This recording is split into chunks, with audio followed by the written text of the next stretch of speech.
नमस्कार दोस्तों, स्वागत है आपका फिलॉसफी की क्लासेज में। पेपर 2 हमारा चल रहा है। लास्ट क्लास में हमने ईश्वर के पक्ष में तर्क देखे थे।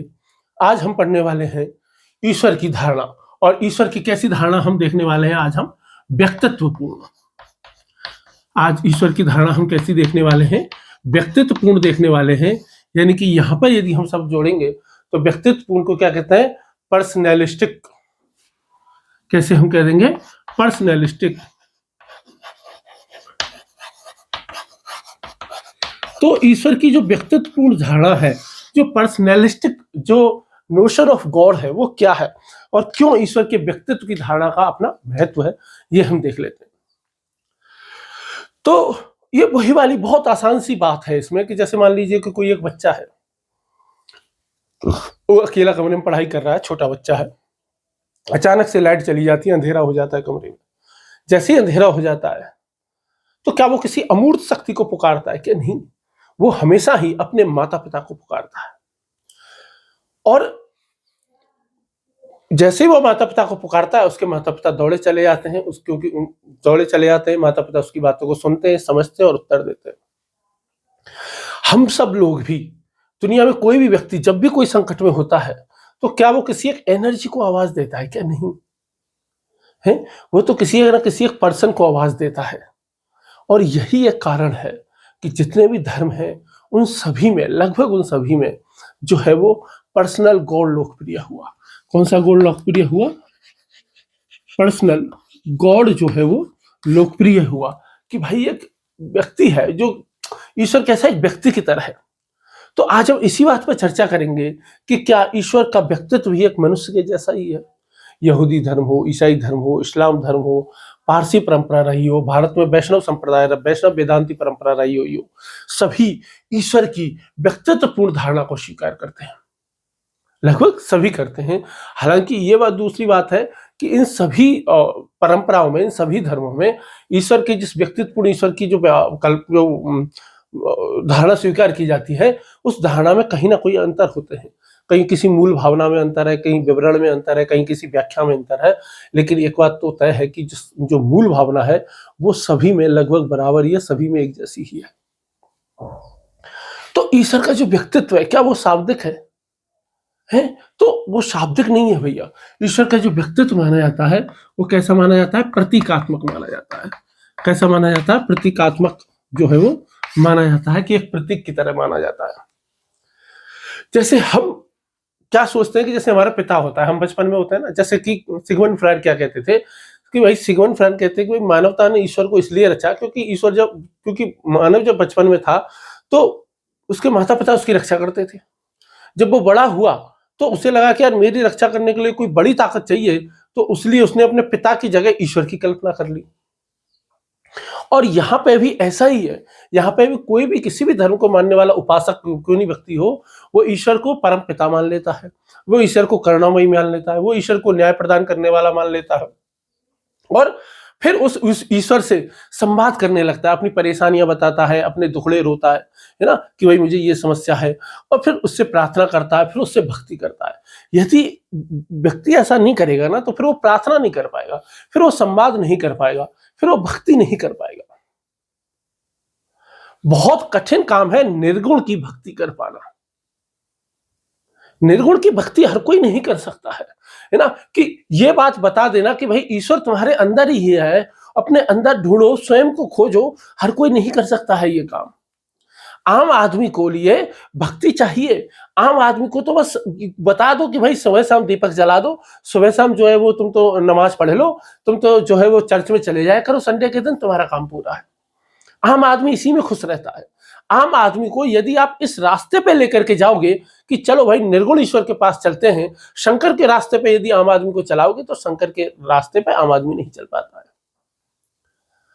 आम आदमी से ये कहोगे कि भाई कांट के रास्ते पे चलने के लिए आम आदमी से कहोगे कि भाई देखो ईश्वर को जाना नहीं जा सकता है, ईश्वर हो भी सकता है और नहीं भी हो सकता है, तो आम आदमी इस पर चल नहीं सकता है। आम आदमी के लिए तो भगवान ऐसा होना चाहिए जो उसकी प्रार्थना को सुन सके, जो उसकी प्रार्थनाओं का जवाब दे सके। लोग मंदिर में जाते हैं, है ना। और दूसरी बात यूं भी है ना, यदि लोग ईश्वर को निर्गुण मान लेंगे तो फिर तो नमाज पढ़ना बेकार हो जाएगा, फिर तो पूजा करना बेकार हो जाएगा, फिर तो चर्च में वाइन चढ़ाना बेकार हो जाएगा, फिर तो चर्च में कैंडल जलाना बेकार हो जाएगा, है ना। लोगों को प्रार्थना चाहिए, लोगों को पाप चाहिए, लोगों को अनुग्रह, ये सारी धार्मिक क्रियाएं चाहिए। इन सभी, यदि ईश्वर निर्गुण हो जाएगा तो ये सारी धार्मिक क्रियाएं जो है वो अर्थहीन हो जाएंगी। लोग मंदिरों में जाते हैं, लोग मस्जिद में जाते हैं, लोग कहीं चर्च में जाते हैं, वो भगवान से बात करते हैं। क्यों बात करते हैं? क्योंकि जो ये व्यक्तित्वपूर्ण जो गॉड होता है ना, ये उनको एक साइकोलॉजिकल सपोर्ट देता है, ये उनको मनोवैज्ञानिक सहायता देता है। लोग स्वयं अपने आप को खड़ा नहीं कर पाते, उनको ईश्वर की सहायता की आवश्यकता होती है। और निर्गुण ईश्वर, आप कोई कहे कि अरे अपने अंदर झांको, ईश्वर तुम्हारे अंदर है। भैया कैसे झांके, हमें तो अपने अंदर कुछ दिखाई नहीं दे रहा। तो वो साधक के रास्ते पे तो आम आदमी चल नहीं सकता। आम आदमी से कहो कि गौतम बुद्ध के रास्ते पे चलो अपो दीपे भव बन जाओ, तो वो नहीं बन पाता है। बहुत कठिन काम होता है। इस रास्ते पे तो कोई बिरले ही चल पाते हैं। नॉर्मल इंसानों के लिए तो पूजा पाठ, है ना, नमाज अदा करना, रोजे रखना, है ना, व्रत उपवास रखना, ये सारी चीजें चाहिए ही चाहिए। एक ब्रिटिश आदर्शवादी दार्शनिक हुए हैं जिनका नाम है J.M.E. मैकटैगार्ट। जिनका नाम क्या है? J.M.E. मैकटैगार्ट। J.M.E. मैकटैगार्ट। मैकटैगार्ट ये कहते हैं कि ईश्वर से, जब भी लोग ये मानते हैं कि ईश्वर व्यक्तित्वपूर्ण होता है, तो व्यक्तित्वपूर्ण मानने का मतलब यह है कि ईश्वर एक आत्मचेतन सत्ता है। ईश्वर क्या है? एक आत्मचेतन सत्ता है। और ईश्वर को अपने अस्तित्व का ज्ञान उसी प्रकार से है जैसे कि एक आम आदमी को अपने अस्तित्व का ज्ञान होता है, ईश्वर को भी वैसे ही अपने अस्तित्व का ज्ञान होता है। कौन से ईश्वर को? जिस ईश्वर को हम व्यक्तित्वपूर्ण मानते हैं। जो क्लासिकल थीज्म है, यानी कि ईश्वरवादी जो पर विचार है हमारी, वहां ईश्वर को एकदम सरल माना जाता है। ईश्वर को कैसा माना जाता है? एकदम सरल माना जाता है। ईश्वर को कैसा माना जाता है? प्रतीकात्मक माना जाता है। यदि हम ये कहें कि ईश्वर अनादि है, अनंत है, वो तो अजर है, अमर है, वो तो निर्गुण है ना, तो लोग पूजा नहीं कर पाएंगे, लोग प्रार्थना नहीं कर पाएंगे, लोग भक्ति नहीं कर पाएंगे। उनके लिए तो एक सरल सिंपल गॉड चाहिए। उनके लिए तो भोले बाबा चाहिए, जिनकी जटाओं से गंगा निकलती है, जिनके माथे पर चंद्रमा विराजमान है, जो गले में सांप डालते हैं, जो त्रिशूल और डमरू बजाते हैं। तो उनको एक सरल ईश्वर चाहिए। उनको एक सरल जो है वो जीसस चाहिए कि ईश्वर का पुत्र है भाई, जो कि क्राइस्ट पे जो है वो क्रूस पे चढ़ गया और जिन्होंने अपना बलिदान दे दिया। तो उनको ऐसे एकदम सरल चाहिए।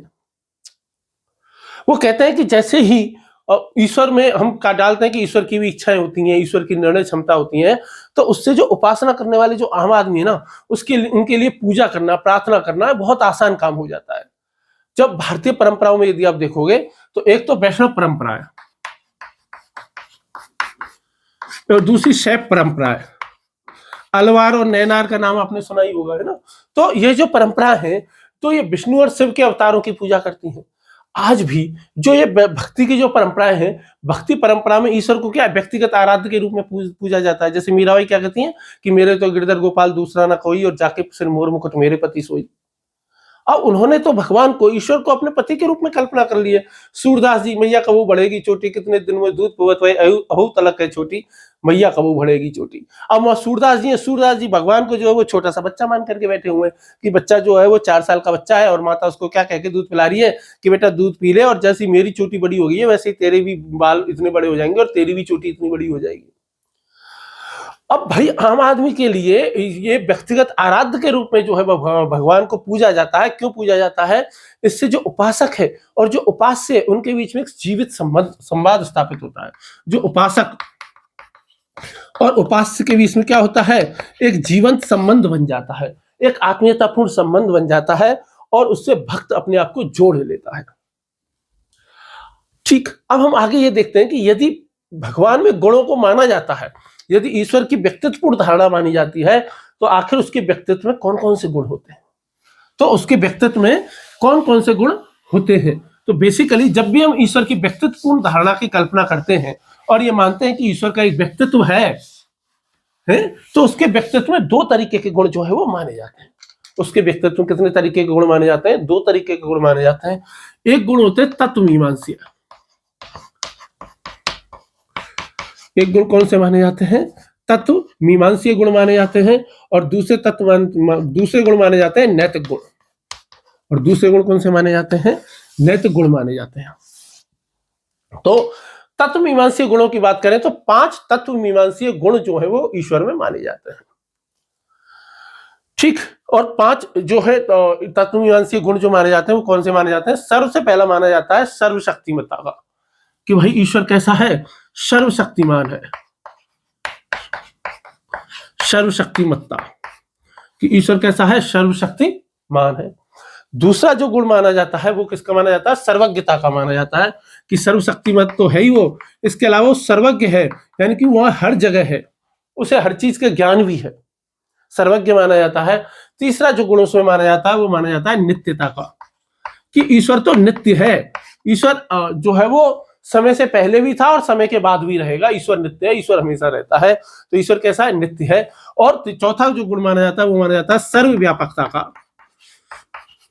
सर्वव्यापकता का, कि ईश्वर तो कण कण में है, ईश्वर तो इस जगत के कण कण में है। इस चौक में भी ईश्वर है, इस ग्रीन बोर्ड में भी चौक ईश्वर है, जो मैं ये शब्द लिख रहा हूं इनमें भी ईश्वर है, इस कील में भी, इस लोहे में भी ईश्वर है, इस दीवार में भी ईश्वर है, इस मोबाइल में भी ईश्वर है। ठीक है। और अंतिम जो गुण माना जाता है वो माना जाता है कौन सा? असीमितता। असीमितता यानी कि उसकी कोई सीमा नहीं है। ईश्वर कैसा है? असीम है। ईश्वर कैसा है? असीम है। असीमितता जो है वो उसका गुण माना जाता है। तो ये 5 जो है वो तत्व मीमांसीय गुण ईश्वर में माने जाते हैं: सर्वशक्तिमत्ता, सर्वज्ञता, नित्यता, सर्वव्यापकता और असीमितता। अब जो नैतिक गुण जो माने जाते हैं, कुछ नैतिक गुण माने जाते हैं, और नैतिक गुण कौन कौन से माने जाते हैं? जैसे कि स्वभत्व का गुण है, कि ईश्वर में किसका है? गुणवेली। स्वभत्व को अंग्रेजी में क्या कहते हैं? गुडनेस। ठीक है, गुडनेस माने जाते हैं। जब नैतिक गुणों को पढ़ेंगे तब हम देख लेंगे गुडनेस। दूसरा जो माना जाता है वो है दयालुता, मर्सी। दयालुता, मर्सी। मर्सी का जो है वो माना जाता है। तीसरा माना जाता है जस्टिस, न्यायप्रियता। न्याय प्रियता यानी कि जस्टिस। और एक और गुण मान लेते हैं वो है प्रेम का, लव। तो 4 नैतिक गुण माने जाते हैं और 5 कौन से माने जाते हैं? तत्व मीमांसीय गुण माने जाते हैं। जो तत्व मीमांसीय गुण है ना, वो स्पष्ट करते हैं कि ईश्वर का स्वरूप कैसा है, वो स्पष्ट करते हैं कि ईश्वर का अस्तित्व कैसा है। यदि ईश्वर एक व्यक्ति की तरह है तो आखिर उसका स्वरूप कैसा होगा, उसका अस्तित्व कैसा होगा, ये उसके तत्व मीमांसीय गुण स्पष्ट कर देते हैं। और जबकि नैतिक गुण ये बताते हैं कि भाई जो ईश्वर है उसका मनुष्यों के साथ कैसा संबंध है। जो स्वत्व हो गया, दयालुता, न्यायप्रियता, प्रेम, ये जो गुण है ये क्या बता देते हैं कि भाई जो ईश्वर है उसका मनुष्यों के साथ कैसा संबंध है, मनुष्य और अन्य प्राणियों के प्रति ईश्वर का दृष्टिकोण कैसा है, किस प्रकार का है। सच बात यह है, यदि हम बहुत आसान भाषा में कहें तो जो तत्व मीमांसीय गुण है वो ये बताते हैं कि ईश्वर क्या है, और नैतिक गुण ये बताते हैं कि ईश्वर कैसा है, और नैतिक गुण क्या बताते हैं कि ईश्वर कैसा है। कुल मिलाकर जब ये दोनों मिलते हैं तो उससे ईश्वर की जो व्यक्तित्वपूर्ण जो धारणा है ना वो कैसी हो जाती है? वो संतुलित हो जाती है। ठीक है, अब हम इन पे एक एक पे चर्चा कर लेते हैं, और सबसे पहले चर्चा कर लेते हैं किस पे? इन 5 गुणों पे सबसे पहले हम चर्चा करेंगे, फिर उसके बाद नैतिक गुणों पे चर्चा करेंगे, और अंत में इसकी आलोचना कर लेंगे, और आज की क्लास जो है हमारी समाप्त हो जाएगी। तो चलिए शुरू करते हैं, और सबसे पहले टॉपिक से पहले गुण से हम पहले तत्व मीमांसीय गुण से शुरू करते हैं। और सबसे पहला तत्व मीमांसीय गुण क्या है? सर्वशक्तिमत्ता का, यानी ओमनीपोटेंस का। तो सर्वशक्तिमत्ता, तो सर्वशक्तिमत्ता होने का क्या मतलब है? जैसे हम कहते हैं कि ईश्वर सर्वशक्तिमान है, तो ईश्वर के सर्वशक्तिमान होने का क्या मतलब है और क्या मतलब नहीं है, वो हम देख लेते हैं। तो सर्वशक्तिमत्ता, सर्वशक्तिमत्ता, सर्वशक्तिमत्ता को कहते हैं ओमनीपोटेंस। क्या कहते हैं? ओमनीपोटेंस।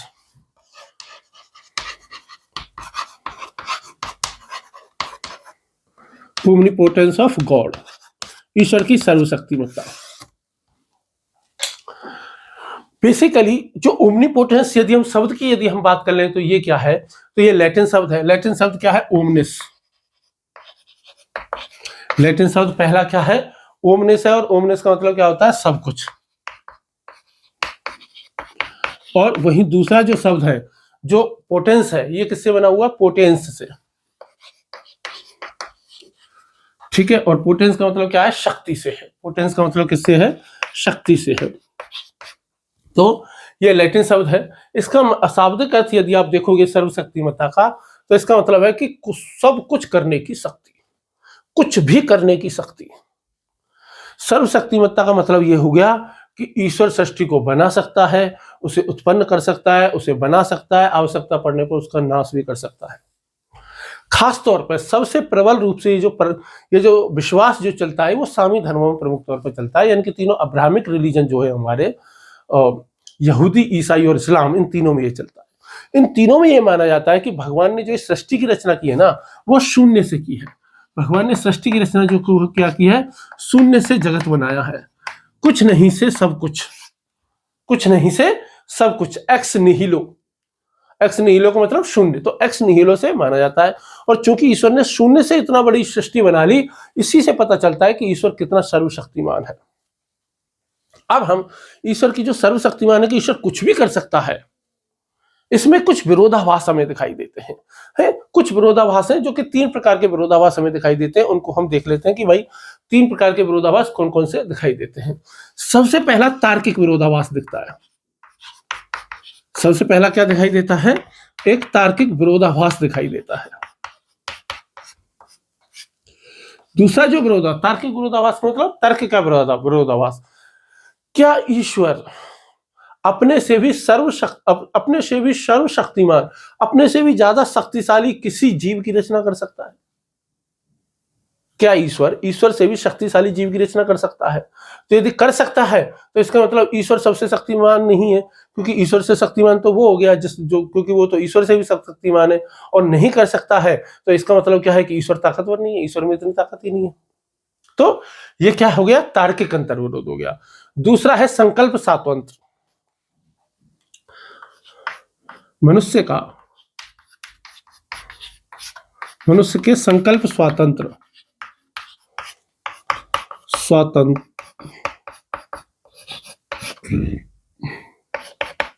से विरोधाभास कि भाई यदि ईश्वर सर्वशक्तिमान है, तो इसका मतलब यह है कि ईश्वर को पता है कि भाई मनुष्य क्या करने वाला है, क्या करने वाला नहीं है। जब इसको पहले से ही पता है कि ईश्वर के मनुष्य क्या करने वाला और क्या करने वाला नहीं है, तो इसका मतलब मनुष्य के पास संकल्प स्वातंत्र नहीं है। इसके पास इससे तो ये पता चलता है कि भाई जो मानव है, आम आदमी है, उसके पास क्या फ्री विल है नहीं, वो अपनी मर्जी से काम ही नहीं कर रहा, वो तो ईश्वर की मर्जी किससे काम कर रहा है। तो फिर यदि आदमी कुछ भी गलत कर रहा है, तो इसका मतलब मानव गलत नहीं कर रहा है, ईश्वर गलत कर रहा है। फिर मानव को क्यों सजा दे रहे हो? सजा ईश्वर को होनी चाहिए। तो फ्री विल के साथ में इसका क्या होता है? विरोधाभास होता है, अंतर्विरोध होता है। और तीसरा है अशुभ का अंतर्विरोध। यदि ईश्वर सर्वशक्तिमान है, तो फिर इस दुनिया में बुराई क्यों है? यदि ईश्वर सर्वशक्तिमान है और ईश्वर ने सारा जगत बनाया है, तो फिर उसने बुराई क्यों बनाई? उसने मृत्यु क्यों बनाई? उसने बीमारी क्यों बनाई? उसने दुख, दर्द, ज्वालामुखी, भूकंप, बाढ़, लोग भूख से मर रहे हैं, बलात्कार हो रहा है, छोटी छोटी बच्चियों का रेप हो जाता है, लोग भूख से जो है वो जान दे रहे हैं, छोटी छोटी बच्चियों के रेप हो रहे हैं, ह्यूमन ट्रैफिकिंग हो रही है, लोगों के अंग चोरी कर लेते हैं। ये इतने सारे गंदे गंदे काम, इतने सारे बुरे बुरे काम ईश्वर करने क्यों दे रहा है भाई? ये अशुभ आया कहां से? इतनी बुराई आखिर बनाई किसने है? ईश्वर ने यदि ईश्वर फ्री विल है, गुडविल है, यदि ईश्वर में शुभत्व का गुण है, नैतिक गुण शुभत्व का है, दूसरा वो सर्वशक्तिमान भी है, तो जब उसमें शुभत्व का गुण भी है और वो सर्वशक्तिमान भी है, तो फिर उसने बुराई क्यों बनाई? आखिर उसको बुराई बनाने की जरूरत क्या पड़ी? इसी को कहते हैं अशुभ का अंतर्विरोध। अशुभ का अंतर्विरोध। तो ये 3 तार्किक अंतर्विरोध हैं, जिन पे हम क्या करेंगे? चर्चा करेंगे। सबसे पहले हम देख लेते हैं तार्किक विरोधाभास की बात हम देख लेते हैं, या तार्किक अंतर्विरोध की बात कर लेते हैं। तो क्या है तार्किक अंतर्विरोध? तार्किक अंतर्विरोध ऐसा है कि जैसे मैंने आपको अभी बताया, जैसे तार्किक अंतर्विरोध देख लेते हैं ना। अच्छा, तार्किक विरोधाभास में क्या है कि हम कुछ प्रश्न पूछेंगे ईश्वर से, जैसे क्या ईश्वर ऐसे कार्य कर सकता है कि जो तर्क के विरुद्ध हो? क्या ईश्वर झूठ को सच बना सकता है और सच को झूठ बना सकता है? क्या ईश्वर 2 और 2 को 5 बना सकता है? क्या ईश्वर वर्ग को वृत्त बना सकता है, वृत्त को वर्ग बना सकता है, वर्ग को त्रिभुज बना सकता है, त्रिभुज को आयत बना सकता है, आयत को समांतर चतुर्भुज बना सकता है, समांतर चतुर्भुज को समलंब चतुर्भुज बना सकता है? यदि वो सर्वशक्तिमान है तो वो तो कुछ भी कर सकता होगा ना। यदि वो सर्वशक्तिमान है तो क्या वो खुद को समाप्त कर सकता है ईश्वर? यदि ईश्वर सबको खुद को समाप्त कर सकता है तो इसका मतलब वो सर्वशक्तिमान नहीं रहेगा। और यदि वो खुद को समाप्त नहीं कर सकता है तो हमें यह मानना पड़ेगा कि ईश्वर कम से कम एक काम करने में असमर्थ है। क्या ईश्वर इतना भारी पत्थर बना सकता है क्या जिसे ईश्वर स्वयं खुद भी ना उठा सके? अगर ईश्वर इतना भारी पत्थर नहीं बना सकता कि इसे वो खुद भी ना उठा सके तो भैया इसका मतलब ईश्वर सर्वशक्तिमान नहीं है, इसका मतलब उसकी शक्ति सीमित है। और यदि बना सकता है तो फिर वो पत्थर को उठा नहीं पाएगा, इसका मतलब फिर उसकी शक्ति सीमित हो जाएगी, वो एक पत्थर बना ही नहीं पा रहा है, फिर वही दोबारा से ये समस्या उत्पन्न हो जाएगी। अब जब इस तरीके के तर्कों की बात होती है ना, कोई जब इस तरीके के प्रश्न जब पूछता है तो थॉमस एक्वाइनस खड़े होते हैं, है ना। कौन खड़े होते हैं? थॉमस एक्वाइनस खड़े होते हैं। और थॉमस एक्वाइनस क्या कहते हैं? थॉमस एक्वाइनस कहते हैं कि यार तुम बेकार की बातों में दिमाग मत लगाओ, ये क्या फालतू की बातें कर रहे हो, ये फालतू की बातें क्यों पूछ रहे हो? तुम दूसरी बात ये भी है कि यार ईश्वर है ना, सर्वशक्तिमत्ता होने का मतलब ये नहीं है कि तर्क विरुद्ध कोई भी काम ईश्वर कर सकता है, नहीं। ईश्वर का सर्वशक्तिमत्ता होने का मतलब यह है कि ईश्वर वो सब कुछ कर सकता है जो तार्किक रूप से संभव है। तो ये क्या कहते हैं कि ईश्वर वही सब कुछ कर सकता है जो तार्किक रूप से संभव हो, जो तार्किक रूप से संभव हो। जो तार्किक रूप से संभव ना हो इसको ईश्वर नहीं कर सकता। ये बात कौन कह रहे हैं? थॉमस एक्वाइनस कहते हैं। लेकिन भारतीय दर्शन में एक अलग तरीके से इसके बारे में बात कहते हैं। भारतीय दर्शन में जो सर्वशक्तिमत्ता है ना, उसको अराजक शक्ति नहीं मानते हैं, उसमें इसको तर्क विरोधी शक्तियों को नहीं मानते हैं। जब शंकराचार्य जी से ये कहा जाता है, शंकराचार्य जी का अद्वैत वेदांत है ना, और शंकराचार्य जी से भी पूछा जाता है कि भाई बताओ ईश्वर जो है वो तर्क विरुद्ध काम कर सकता है कि नहीं कर सकता, तो वो कहते हैं कि भाई देख, पहली बात तो यह है ईश्वर करता है ही नहीं, ईश्वर करता है ही नहीं, ईश्वर तो जगत का अधिष्ठान है, यानी कि ये पूरा जगत ही ईश्वर है, ईश्वर से बाहर कुछ है ही नहीं। अरे भाई यहां जितनी भी चीजें दिखाई दे रही हैं उन सब का आधार ब्रह्म ही है। ईश्वर के तर्क मर्क ये सारी बातें तो मानव की बुद्धि है, मानव की बुद्धि की सीमाएं हैं। तो मानव की बुद्धि को वृत्त वृत्त लगता है, मानव की बुद्धि को वर्ग वर्ग लगता है। ईश्वर के लिए ना तो कोई वर्ग है ना वृत्त है, ये छोटी छोटे कॉन्सेप्ट तो आम आदमी के लिए है। ईश्वर के लिए तो ये पूरा जगत है, ईश्वर इन तर्कों से बहुत ज्यादा ऊपर है, ठीक है। और वही जब द्वैत वेदांत की बात करते हैं तो माधवाचार्य जी आ जाते हैं और माधवाचार्य जी कहते हैं कि ईश्वर बिल्कुल सर्वशक्तिमान है, लेकिन भाई वो है कभी भी नैतिक नियमों के विरुद्ध कार्य नहीं करता है, वो कभी भी अपने स्वभाव के विरुद्ध कार्य नहीं कर सकता है। और इसका मतलब माधवाचार्य जी ये कहना चाहते हैं कि भाई सर्वशक्तिमान होने का मतलब ये नहीं कि तर्क विरुद्ध कार्य भी कर सकते हैं, नहीं, तर्क विरुद्ध कार्य करने की शक्ति नहीं है। अंत में बास्को जो है वो इसको कॉन्क्लूड करते हैं, और बास्को इसको कॉन्क्लूड करते हुए क्या कहते हैं कि ईश्वर सर्वशक्तिमान है, बिल्कुल है, लेकिन ईश्वर के सर्वशक्तिमत्ता होने का मतलब, सर्वशक्तिमान होने का मतलब ये नहीं है कि भाई वो कोई तर्क विरुद्ध कार्य भी कर सके। ईश्वर वह सब कुछ कर सकता है जो करने योग्य है। बास्को क्या कहते हैं कि ईश्वर वह सब कुछ कर सकता है जो करने योग्य है। लॉजिकल इम्पॉसिबिलिटी कोई शक्ति का टेस्ट नहीं होता है। वो क्या कहते हैं कि लॉजिकल इम्पॉसिबिलिटी कोई शक्ति का टेस्ट नहीं होता है, शक्ति का टेस्ट क्या होता है? Logical possibility. तो ईश्वर वो सब कुछ कर सकता है जो करने योग्य है, जो नहीं करने योग्य है, जो तर्क के विरुद्ध है, ईश्वर वो काम नहीं कर सकता। ये लास्ट में ये बात कौन स्वीकार कर लेते हैं? बास्को जो है वो स्वीकार कर लेते हैं, यानी कि अंत में वो ये स्वीकार कर लेते हैं कि ईश्वर जो है वो, ईश्वर की शक्ति सीमित है और ईश्वर केवल तर्क के साथ ही कार्य कर सकता है। लेकिन हालांकि शंकराचार्य ये बात नहीं मानते। शंकराचार्य के अनुसार तो ईश्वर तर्क से बहुत ज्यादा ऊपर है। क्यों? क्योंकि शंकराचार्य का जो ईश्वर है वो निर्गुण ईश्वर है। शंकराचार्य का जो ईश्वर है वो सगुण ईश्वर नहीं है, और चूंकि वो सगुण ईश्वर नहीं है इसीलिए वो इन सबसे ऊपर है, क्योंकि वो निर्गुण है। ठीक, आगे देखते हैं। आगे जो दूसरा जो अंतर्विरोध इनका इसका जो आता है सर्वशक्तिमत्ता का, वो किससे आता है? संकल्प स्वातंत्र से आता है। अंतर्विरोध किससे आता है? संकल्प मानव स्वतंत्रता से आता है,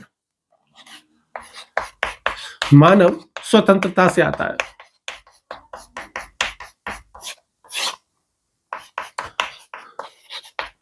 मानव स्वतंत्रता से अंतर्विरोध। कैसे आता है मानव स्वतंत्रता से अंतर्विरोध? देखो, ईश्वर सर्वशक्तिमान है, ईश्वर सर्वज्ञ है। भैया ईश्वर को तो हर चीज पहले से ही पता है। ईश्वर सर्वशक्तिमान है तो भाई क्या ईश्वर ने मनुष्य को फ्री विल दी है कि नहीं है? अपनी मर्जी से कुछ भी कार्य करने की आजादी आम आदमी को या मानव को ईश्वर ने दी है या नहीं दी? कुछ लोग कहते हैं कि भाई यह चूंकि ईश्वर सर्वशक्तिमान है फिर भी इसलिए अपनी अपनी स्वेच्छा से मानव को संकल्प स्वतंत्रता प्रदान कर दी है, फ्री विल दे दिया है कि भाई वो अपने जीवन में जो भी कोई निर्णय लेता है ना वो स्वयं के होते हैं, ईश्वर का उसमें कोई दखल नहीं है। तो वो कहते हैं कि भैया यदि ईश्वर तो सर्वशक्तिमान है तो फिर मनुष्य भी तो फिर चूंकि मनुष्य उसी ने बनाए हैं और उसको तो तीनों लोकों की जानकारी है, हर चीज की जानकारी है, भूत वर्तमान भविष्य की जानकारी है, तो इसका मतलब उसको तो पहले से ही पता है ना कौन सा आदमी क्या काम करने वाला है। तो इसका मतलब यह है कि यदि उसको पहले से पता है तो इसका मतलब आदमी के पास फ्री विल नहीं है। और यदि तुम कह रहे हो कि नहीं भाई उसने फ्री विल दे दी है, ईश्वर को नहीं पता होता कि मानव क्या करने वाला है क्या नहीं करने वाला, इस भगवान को नहीं पता है, तो इसका मतलब तुम ये कहना चाह रहे हो कि ईश्वर कमजोर है, ईश्वर को फिर सर्वशक्तिमान नहीं है। तब वो कहते हैं कि नहीं, मानव को जो ये स्वतंत्रता प्रदान की है ये ईश्वर की कोई कमजोरी नहीं है, बल्कि ये तो उसके नैतिक उद्देश्य का प्रमाण है कि भाई ईश्वर नैतिक रहना चाहता है। और नैतिक क्यों रहना चाहता है? क्योंकि मनुष्य ईश्वर को स्वतंत्र बनाता है। क्यों बनाता है? ताकि वो शुभ और अशुभ के बीच चयन कर सके। कौन कर सके? मानव। ईश्वर ने मानव को फ्री विल दे दी, जो तुम करना चाहो तुम अपनी मर्जी से करो, तुम स्वतंत्र हो, मैं बीच में कोई दखलंदाजी नहीं करूंगा, मेरा कोई लेन देना नहीं है। तो वो कहते हैं, जो ईश्वर की व्यक्तित्वपूर्ण धारणा में विश्वास रखते हैं वो ये कहते हैं कि ईश्वर ने ऐसा इसलिए किया है ताकि मनुष्य खुद जीवन में गलतियां करे और गलतियां करते हुए अंत में वो खुद कैसा हो सके? होली विल हो सके। इस मानव अंत में कैसा हो सके? होली विल्ड हो सके। होली विल का मतलब पवित्र संकल्पी हो सके। मानव को पवित्र संकल्पी बनाने के लिए ईश्वर ने उसको क्या दिया है? संकल्प स्वातंत्र प्रदान कर दिया, उसको फ्री विल दे दिया। लेकिन जैसे ही ईश्वर मनुष्य को फ्री विल देता है उससे ईश्वर की जो सर्वशक्तिमत्ता है ना उस पर प्रश्न चिन्ह हो जाता है, उस पर वो सीमित हो जाती है। कैसे हो जाती है? देखो, तो संत एगस्टाइन आते हैं बीच में कूद करके और संत एगस्टाइन कहते हैं कि देखो भाई ऐसा है, ईश्वर को ना मनुष्य की भविष्य का कुछ नहीं पता होता, उसको तो बस आकस्मिक ज्ञान होता है, कॉन्टीजेंट ज्ञान होता है, उसको ऐसे 100% अनिवार्य रूप में ज्ञान नहीं होता है। वो कहते हैं कि यार ये तो बड़ी अजीब बात है, तुम कह रहे हो कि भगवान को आकस्मिक ज्ञान हो जाता है। अरे भाई, जो सर्वशक्तिमान है उसका ज्ञान आकस्मिक कैसे हो सकता है? उसका ज्ञान तो अनिवार्य होना चाहिए। वो तो सर्वशक्तिमान है, जो सर्वशक्तिमान है उसको तो हर चीज पता होगी, उसका ज्ञान सीमित हो ही नहीं सकता है। मनुष्य का ज्ञान सीमित हो सकता है, मनुष्य का ज्ञान आकस्मिक हो सकता है, मनुष्य को तुक्के से कोई चीज समझ में आ सकती है, लेकिन क्या ईश्वर को तुक्के की जरूरत है क्या किसी चीज को समझने के लिए? क्या ईश्वर का प्रश्न तब ठीक होगा तुक्के से प्रश्न ठीक होगा क्या? ईश्वर का नहीं। अरे ईश्वर तो सर्वज्ञ है, ईश्वर तो सर्वशक्तिमान है, वो सीमित कैसे हो सकता है? तब फिर एजे एयर आ जाते हैं बीच में कूद करके। कौन आ जाते हैं? हमारे एजे एयर आ जाते हैं। और एजे एयर साहब क्या कहते हैं बीच में कूद करके? एजे एयर का तर्क है कि भाई देखो, जब हम किसी व्यक्ति को स्वभाव को समझ जाते हैं, जब हम किसी के मनोविज्ञान को समझ जाते हैं, तब हम उसके भविष्य का अनुमान लगा सकते हैं। और जब हम भविष्य को उसका अनुमान लगा सकते हैं तो ऐसा करने से उसकी स्वतंत्रता समाप्त नहीं होती। ठीक ऐसा ही भगवान भी करते हैं। भगवान मानव के स्वभाव का या भगवान जो है वो केवल अनुमान लगाते हैं। तब लोग कहते हैं वाह, भगवान को अनुमान लगाने की जरूरत पड़ रही है। तुम अभी तो कह रहे हो तो भगवान सर्वशक्तिमान है ना, भगवान सर्वज्ञ है, भगवान तो नित्य है। और भगवान चूंकि नित्य है, सर्वशक्तिमान है, फिर भी तुम ये कह रहे हो कि भाई भगवान अनुमान लगाता है। अरे फिर वो सर्वशक्तिमान कैसे होगा? उसको अनुमान लगाने की जरूरत पड़ेगी। तो तब स्वेच्छावादी कूद करके आ जाते हैं बीच में। तब कौन कूद करके आते हैं? स्वेच्छावादी। इनको लिबर्टेरियन कह देते हैं। ठीक है, तो लिबर्टेरियन तो स्वेच्छावादी कूद करके आएंगे और वो कहेंगे कि देखो, संकल्प स्वतंत्र होने का मतलब यह है, वास्तविक स्वतंत्रता का यह अर्थ है कि किसी निर्णय को पहले से जाना ही नहीं जा सकता। किसी निर्णय को पहले से जाना ही नहीं जा सकता। चूंकि कोई भी निर्णय उसको पहले से जाना ही नहीं जा सकता तो ईश्वर भी नहीं जान सकते। कौन नहीं जान सकते? ईश्वर भी नहीं जान सकते। तब लोग तर्क देते हैं, अच्छा ईश्वर से तुम फिर यूं क्यों कह रहे हो कि ईश्वर सर्वशक्तिमान है? जब ईश्वर भी नहीं जान सकता तो फिर ईश्वर सर्वशक्तिमान कैसे हुआ? तब हेनरी बर्गशॉ कूदते हैं, तब आपके हेनरी बर्गशॉ जो है वो कूद के आ जाते हैं और वो कूद करके फिर तर्क देते हैं ईश्वर के पक्ष में। और क्या देते हैं कि देखो ऐसा है कि देखो भविष्य तो खुला हुआ होता है, भविष्य तो बहुत ज्यादा क्रिएटिव है। कोई भी, जब तक कोई व्यक्ति कोई फाइनल निर्णय लेने के बाद उस कृत्य को करना दे, तब तक ये दावा ही नहीं किया जा सकता कि वो क्या करेगा। तो इसलिए ईश्वर को भी नहीं पता होता। तब लोग कहते हैं वाह, इसका मतलब तुमने फिर दोबारा से ईश्वर को सीमित कर दिया कि ईश्वर को भी नहीं पता होता कह करके। तब सैमुअल अलेक्जेंडर आ जाते हैं। तब कौन आ जाते हैं कूद करके? सैमुअल अलेक्जेंडर कूद करके आ जाते हैं। और सैमुअल अलेक्जेंडर जब कूद करके आ जाते हैं तो वो क्या कहते हैं? वो कहते हैं कि भैया, जैसे कोई चित्रकार होता है ना, वो चित्र बनाता है, वो जब चित्र बनाता है तो उसकी मूल धारण कौन? Samuel Alexander. लिख दूं, नाम लिख देता हूं ना, सैमुअल अलेक्जेंडर।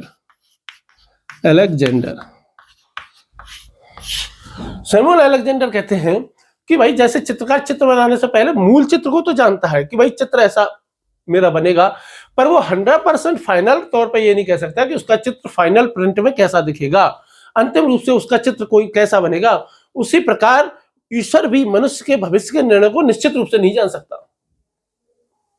और फिर बर्गशॉ फिर वापस आ जाते हैं, कूदते हैं, और वापस कूद करके बर्गशॉ ये कहते हैं कि देखो जो वास्तविक समय होता है ना, वो बहुत ही ज्यादा क्रिएटिव होता है, वो बहुत ज्यादा रचनात्मक होता है, प्रत्येक क्षण अतीत से बिल्कुल नया होता है।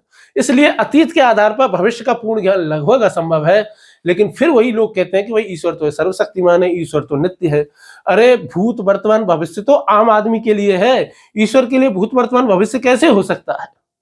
ईश्वर तो समय से परे है, और जो समय से परे है उसके लिए भूत क्या, वर्तमान क्या और भविष्य क्या? क्या ईश्वर के लिए कोई भूत वर्तमान भविष्य हो सकता है क्या? नहीं, ईश्वर के लिए नहीं हो सकता। क्यों नहीं हो सकता? क्योंकि वो नित्य है। क्यों नहीं हो सकता? क्योंकि वो सर्वशक्तिमान है। क्यों नहीं हो सकता? क्योंकि वो तो सर्वकालिक है। क्यों नहीं हो सकता? क्योंकि वो तो कालातीत है।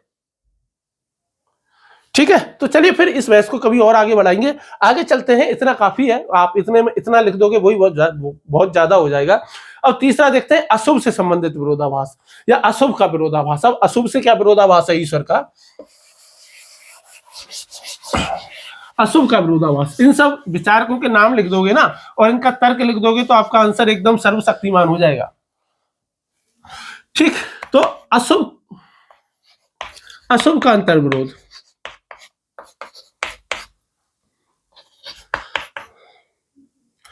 अशुभ का अंतर विरोध। तो अशुभ का क्या अंतर विरोध है वो देख लेते हैं। देखो, हमने ये मान लिया कि ईश्वर सर्वशक्तिमान है, हमने मान लिया कि ईश्वर सर्वज्ञ है, हमने मान लिया कि ईश्वर क्या है, होली विल है, मतलब कि ईश्वर गुड विल है, ईश्वर शुभ है। यदि ऐसा है तो इस संसार में बुराई क्यों है? इस संसार में अशुभ है ही क्यों? अशुभ यानी कि एविल। इस संसार में बुराई है ही क्यों? ईश्वर तो सर्वशक्तिमान है, ईश्वर ने ये शून्य से ही जगत बनाया है। यदि ईश्वर ने शून्य से ही जगत बनाया है, यदि ईश्वर में शक्ति है कि वो बुराई को रोक सकता है, और ईश्वर खुद भी शुभ है, तो इसका मतलब वो बुराई को रोक सकता है, तो फिर आखिर ईश्वर ने ये बुराई को समाप्त क्यों नहीं किया इस दुनिया से? इस संसार में बुराई है ही क्यों? इस संसार में मृत्यु है ही क्यों? इस संसार में बीमारियां है ही क्यों? बाढ़, भूकंप, ज्वालामुखी, इस तरह की सारी चीजें हैं ही क्यों? बेसिकली इस एविल को ना दो प्रकार से बांट दिया जाता है। पहला है प्राकृतिक, दूसरा है नैतिक। प्राकृतिक, जो प्रकृति जो बुरा करती है उसको हम प्राकृतिक एविल कह देते हैं, और मानव जो बुरा करता है उसको नैतिक कह देते हैं। प्राकृतिक में क्या आ जाएगा? प्राकृतिक अशुभ में, नेचुरल एविल में क्या आ जाएगा? भूकंप आ जाएगा, बाढ़ आ जाएगा, महामारी आ जाएंगी, दुर्घटनाएं आ जाएंगी, प्राकृतिक आपदाएं आ जाएंगी, जिनमें मनुष्य की कोई प्रत्यक्ष भूमिका नहीं है, वो सबको प्रकृति कर रही है। सुनामी आ जाएंगी। अब क्या कहते हैं लोग, भाई तुम्हारा ईश्वर सर्वशक्तिमान है, तुम्हारा ईश्वर शुभ संकल्पी भी है, तो हमें तो सीधे सीधे ये बता दो, क्या ईश्वर का इन घटनाओं पर कंट्रोल है या नहीं है? यदि कंट्रोल है तो ये मानना पड़ेगा कि भाई ईश्वर ही ये सब कुछ कर रहा है, और ईश्वर बुराई भी करता है, इसका मतलब। और तुम ये मानते हो कि नहीं, ईश्वर का इन पर कोई कंट्रोल नहीं है, तो इसका मतलब यह है कि भाई तुम्हारा ईश्वर सर्वशक्तिमान नहीं है। ये तो बड़ी बात हो गई। अब लोग कुछ कह नहीं पाते, जो कुछ कहेंगे वो हम आगे देखेंगे। अब नैतिक अशुभ को लेकर के बात देखो, जो है वो मोरल जो एविल है उसको देकर के इस मानव संसार में देखो, मानव ने आज से 10,000 साल पहले खेती करना शुरू किया। आज से 5,000 साल पहले पहला शहर बसा, लगभग 5,000 साल पहले मान लो। तब से लेकर के और आज तक कितने साल हुए? 7,000 साल हुए केवल। कितने साल हुए? केवल और केवल 7,000 साल हुए। इन 7,000 सालों का इतिहास उठा करके देख लो, इन 7,000 सालों में युद्धों के अलावा हुआ क्या है, आप ये बताओ। आप गिनती करके देखो, ये युद्ध कितने ज्यादा हो रहे हैं इस दुनिया में। जब हम आज की डेट में, जब 2026 में हम हैं, हम अपने आप को बहुत ज्यादा मॉडर्न मानते हैं, अपने आप को बहुत ज्यादा आधुनिक मानते हैं, हम ये मानते हैं कि हमारे पास ज्ञान का बहुत ज्यादा भंडार है, तब भी क्या हम शुभ हो गए क्या? तब भी क्या हम होली बिल्ड हो गए क्या? तब भी हम क्या पवित्र संकल्पी हो गए क्या? क्या आज युद्ध नहीं हो रहे? हो रहे हैं। क्या आज बलात्कार नहीं हो रहे? रोज हो रहे हैं। क्या आज जो है वो बच्चों की किडनैपिंग नहीं हो रही है? हो रही है। क्या आज की डेट में लोग भूखों नहीं मर रहे हैं इस दुनिया में? बिल्कुल मर रहे हैं। क्या आज की डेट में आज भी लोगों को खरीदा बेचा नहीं जा रहा है क्या? बिल्कुल लोगों को खरीदा भी जा रहा है, बेचा भी जा रहा है। क्या आज की डेट में लोगों के अंगों को निकाल करके खरीदा बेचा जा रहा है कि नहीं? इलीगल तरीके से बिल्कुल किया जा रहा है। तो जब दुनिया में हिंसा है, युद्ध है, हत्या है, छल है, चोरी है, व्यभिचार है, भ्रष्टाचार है, सारा का सारा कर्म अभी तक खत्म ही नहीं हुए। 7,000 सालों का इतिहास हो गया। 7,000 सालों से मानव अपने आप को कह रहा है कि हम सभ्य है, सभ्य है, सभ्य है। हम जो है वो दुनिया की सबसे शानदार प्रजाति है, इस जगत की, इस प्रकृति की सबसे शानदार प्रजाति है।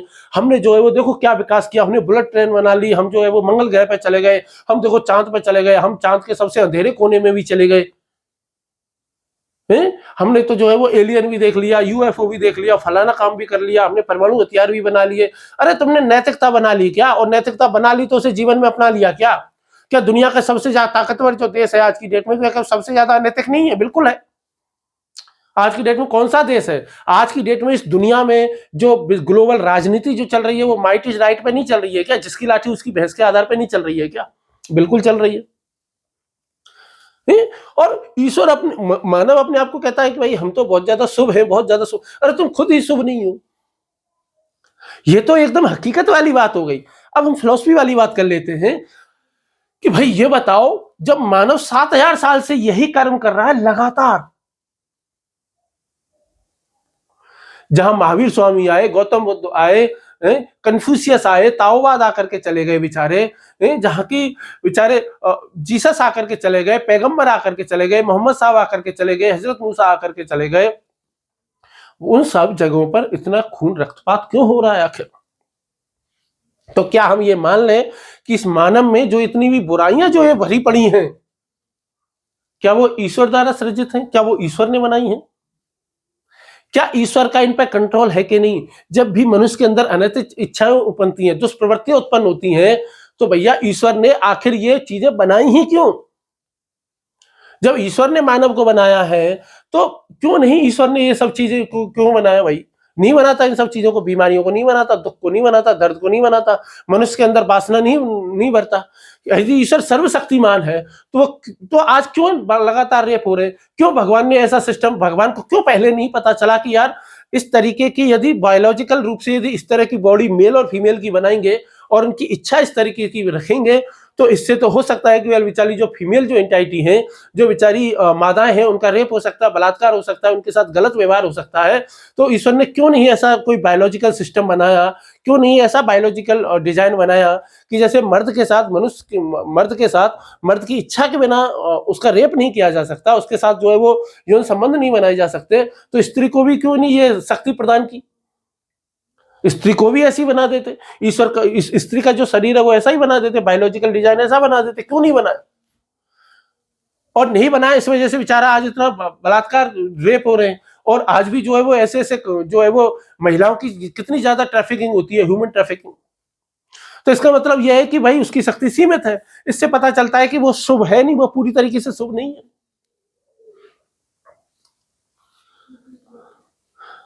तब लोग इसके विपक्ष में तर्क क्या देते हैं, लोग कहते हैं कि देखो भाई ऐसा है, अशुभ ईश्वर की रचना नहीं है, बल्कि मनुष्य को स्वतंत्रता दी भगवान ने, ऊपर वाले ने मानव को स्वतंत्रता दी कि तुम अपनी मर्जी से मालिक हो, तुम अपनी मर्जी से फैसले ले सकते हो। तो मानव ने उसका दुरुपयोग किया। भाई दुरुपयोग तभी तो किया जब उसके मन में अनैतिकता थी। अनैतिकता थी ही क्यों? ईश्वर केवल सर्वशक्तिमान था, तो क्यों नहीं मनुष्य को केवल शुभ संकल्पों के साथ ही क्यों नहीं बनाया? ऐसा स्वभाव क्यों दिया कि भाई वो बुराई करे, वो अशुभ का चयन करे? तब लाइबनिज खड़े होते हैं। तब कौन खड़े होते हैं? आपके लाइबनिज साहब खड़े होते हैं, और लाइबनिज साहब खड़े होकर के तर्क देते हैं। और क्या तर्क देते हैं लाइबनिज साहब? वो कहते हैं कि this is the best of all possible worlds, कि भगवान जो सबसे बेहतर संसार बना सकता था वो ये संसार है, और जो हमें इसमें जितना भी अशुभ दिखाई दे रहा है वो अशुभ इसलिए है ताकि जो शुभ है इस संसार में उसकी पूर्ति, उसका बैलेंस उस अशुभ के द्वारा किया जा सके। फिर जॉन स्टुअर्ट मिल आ जाते हैं, फिर जेएस मिल साहब आ जाते हैं, फिर जो है वो नॉर्थ व्हाइटमैन साहब, अल्फ्रेड नॉर्थ व्हाइटहेड आ जाते हैं। व्हाइटहेड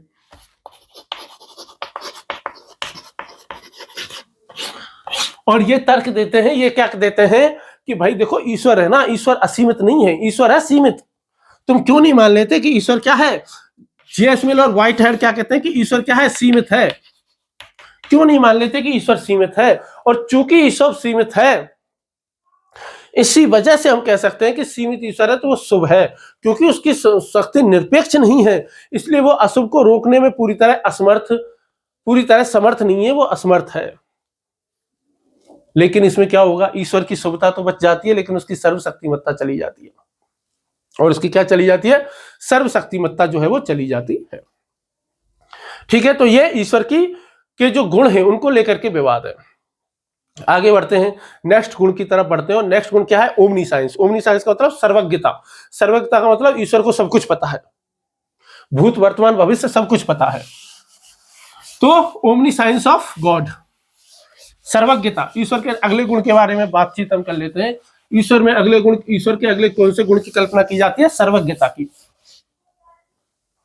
किसकी? सर्वज्ञता की।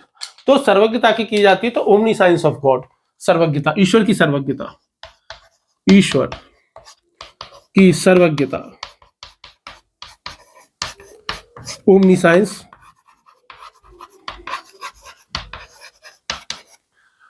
Of God.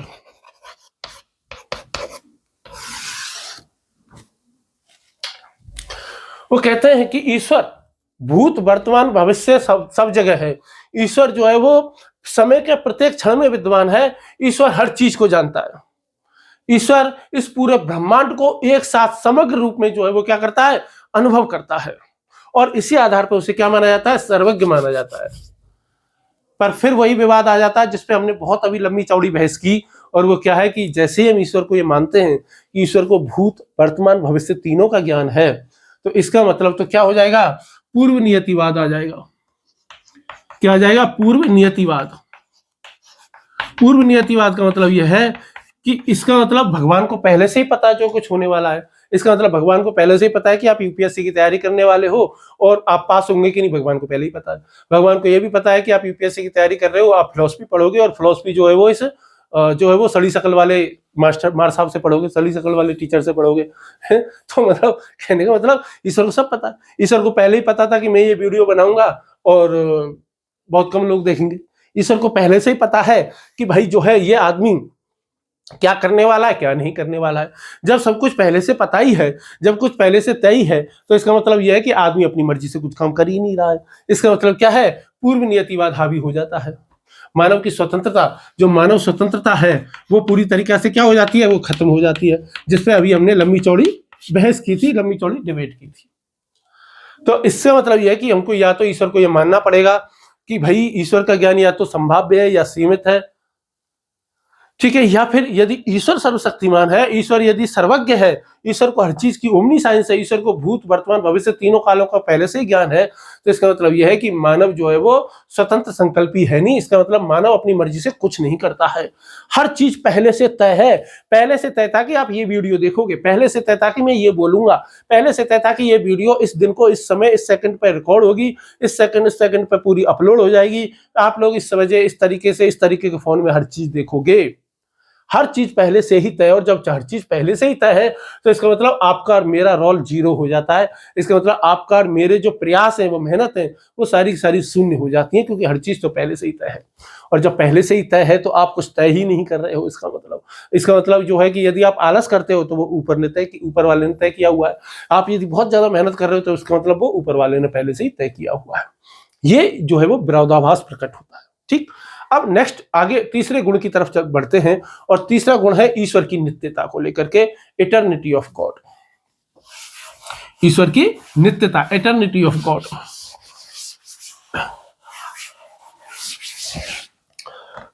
ईश्वर की नित्यता, नित्यता का क्या मतलब होता है कि ईश्वर हर समय में मौजूद है।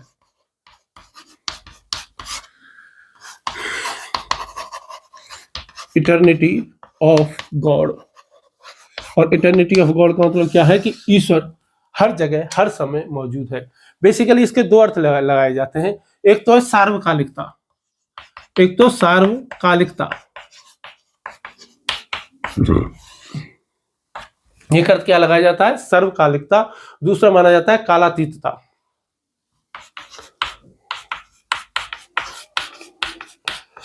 क्या है इन दोनों शब्दों का अर्थ? सर्वकालिकता का मतलब यह है कि ईश्वर भूत में भी था, वर्तमान में भी है, भविष्य में भी होगा। कालातीत का मतलब यह है कि ईश्वर समय से परे है। भूत वर्तमान भविष्य तो हम आम आदमी के लिए है, इंसानों के लिए होता है भूत वर्तमान भविष्य। भगवान के लिए कोई भूत वर्तमान भविष्य नहीं होता। भगवान के लिए समय का कॉन्सेप्ट होता ही नहीं। भगवान के लिए तो समय होता ही नहीं। भगवान के लिए टाइम कोई चीज है ही नहीं। ये धारणा तो इस जगत के लिए है, ये धारणा तो आम आदमी के लिए है, क्योंकि मानव की बुद्धि है सीमित। मानव की बुद्धि तो बहुत सीमित है, वो तो टाइम और स्पेस में ही हर चीज को देखना चाहती है, तो इसलिए उसको क्या दिखता है, टाइम दिखता है।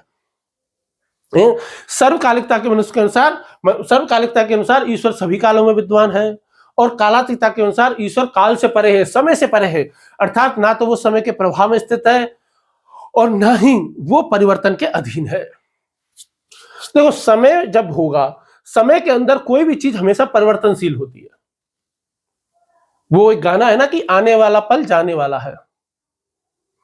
मैं एक पल एक क्षण पहले जो मैं था, अभी मैं हूं, और अभी एक क्षण बाद जो मैं हूंगा, उन तीनों में डिफरेंस है, मुझ में परिवर्तन हो गया है। आप खुद देख लो, आप 1 साल पहले कैसे थे, आप 5 साल पहले कैसे थे, आप 10 साल पहले कैसे थे, और आप 15 साल पहले कैसे थे। एक मनुष्य का जीवन देखो ना कैसा होता है। वो एक बहुत फेमस शेर है कि फितूर होता है हर उम्र में जुदा जुदा, फितूर होता है हर उम्र में जुदा जुदा, कभी खिलौने, कभी पुस्तकें, कभी महबूबा, और अंत में खुदा खुदा। तो ऐसा ही होता है ना, कभी आपको खिलौने के लिए आप जान दे रहे थे, कभी आप पुस्तकों के लिए जान दे रहे थे, कभी आप प्रेमिका के लिए जान दे रहे थे, कभी आप अपने परिवार के लिए जान दोगे, कभी आप अपने बच्चों के लिए जान दोगे। ये सब तो अलग अलग होगा।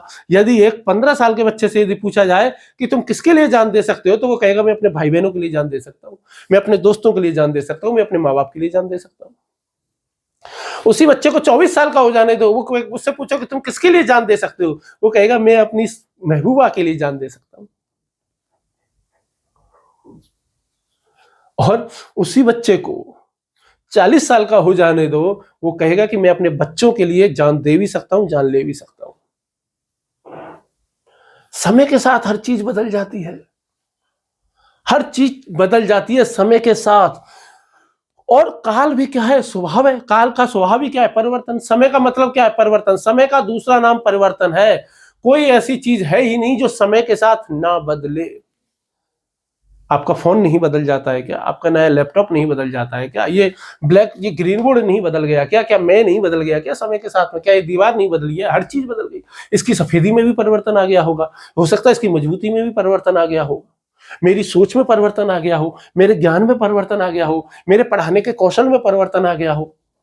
मेरे समझाने के कौशल में परिवर्तन आ गया हो सकता है आपके समझने के तरीके में परिवर्तन आ गया हो, आपके जानने के तरीके में परिवर्तन आ गया हो, आपकी समझदारी के लेवल में परिवर्तन आ गया हो। तो काल का स्वभाव ही परिवर्तन है। ऐसी स्थिति में भी हमको ये मानना पड़ेगा कि भाई ईश्वर यदि सर्वकालिकता है, सभी कालों में विद्यमान है, तो ईश्वर भी तो थोड़ा बहुत तो परिवर्तन ईश्वर में भी होना चाहिए, क्योंकि समय का अर्थ ही है परिवर्तनशीलता। और ईश्वर है, ईश्वर ने एक ऐसा जगत बनाया है जिसमें लगातार परिवर्तन हो रहा है, हर क्षण परिवर्तन हो रहा है ना। और ईश्वर ने जब ये पता चल गया ईश्वर को कि ये पढ़ा रहा है, तो ये अतीत की बात हो गई। जैसे ये बात अतीत की होती है ना, तो ईश्वर के ज्ञान की अवस्था में परिवर्तन हो जाता है। और जैसे ही ईश्वर के ज्ञान की अवस्था में परिवर्तन होता है, ठीक है, तो भैया हमको ये मानना पड़ेगा कि भाई कि ईश्वर का ज्ञान जो है वो नित्य नहीं है, ईश्वर नित्य नहीं है। जब ईश्वर के ज्ञान में परिवर्तन हो सकता है, तो फिर हम कैसे कहेंगे कि ईश्वर सर्वकालिक है? फिर हम कैसे कहेंगे कि ईश्वर कालातीत है? ज्ञान में भी परिवर्तन नहीं होना चाहिए, सेम टू सेम वैसा ही रहना चाहिए, तब तो हम कहेंगे कि ईश्वर नित्य है, तब तो हम कहेंगे कि इटर्निटी ऑफ गॉड है। ईश्वर का जो ज्ञान है वो मनुष्य के ज्ञान की तरह कालबद्ध नहीं हो सकता। ईश्वर के लिए भूत वर्तमान भविष्य हो ही नहीं सकते। ईश्वर के लिए तो ईश्वर तो कैसा होना चाहिए? इनसे पूरा ऊपर होना चाहिए। और इस विचार को स्पष्ट रूप से जो कहता है वो कौन कहता है? वोइथियस कहता है।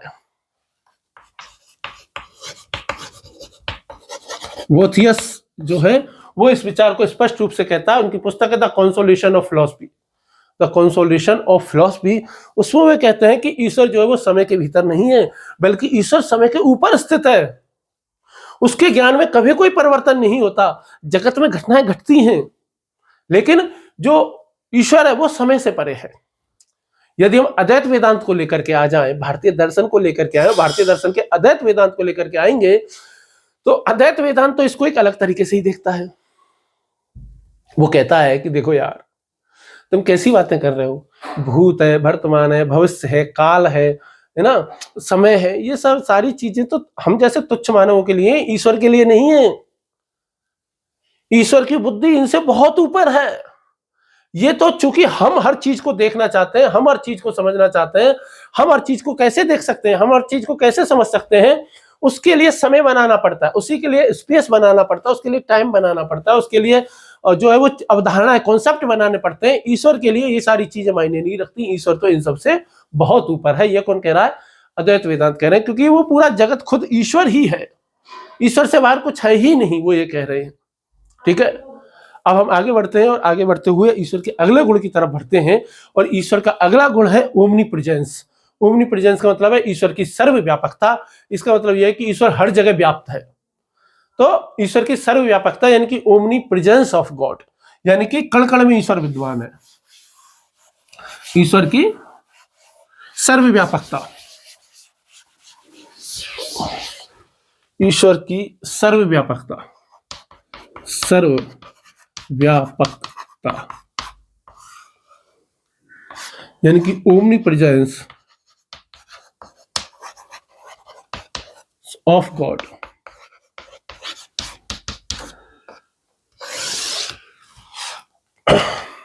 अब हम ये देख लेते हैं कि भाई ईश्वर ओमनी प्रेजेंस है या नहीं है, ईश्वर सर्वव्यापक है कि नहीं है।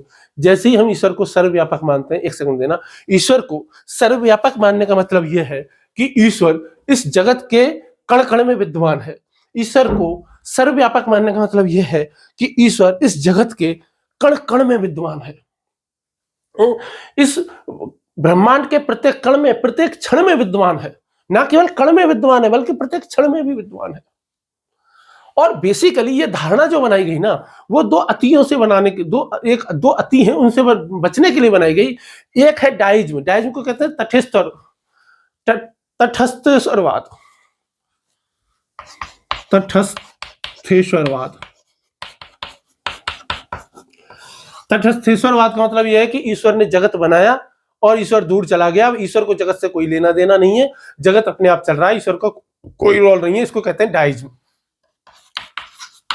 इसको क्या कहते हैं? इस विचार को कहते हैं डाइज्म। दूसरा विचार है पैंथीज्म। पैंथीज्म का मतलब है सर्वेश्वरवाद।